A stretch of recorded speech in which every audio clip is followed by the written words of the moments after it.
Saudi আরব গত এক দশকে মাদক মামলায় অন্তত ৬০০ জনকে মৃত্যুদণ্ড দিয়েছে, যাদের ৩/৪ বিদেশি নাগরিক।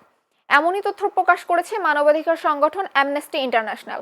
দ্য গার্ডিয়ানের এক প্রতিবেদনে বলা হয়েছে, Pakistan, Yemen, Syria, Nigeria, Ethiopia ও মিশরের নাগরিকরা এসব শাস্তির শিকার হয়েছেন। অনেকেই প্রতারণার ফাঁদে পড়ে সামান্য অর্থের লোভে মাদকের সঙ্গে যুক্ত হন এবং পরে ভয়াবহ পরিণতির মুখে পড়েন।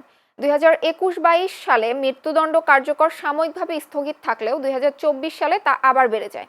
ওই বছর 122 জন এবং চলতি বছর জুন পর্যন্ত 118 জনের মৃত্যুদণ্ড কার্যকর হয়েছে। অ্যামনেস্টি অভিযোগ করেছে, অনেক মামলাই ছিল যথাযথ আইনি সহায়তা ও ন্যায্য বিচার প্রক্রিয়া ছাড়া।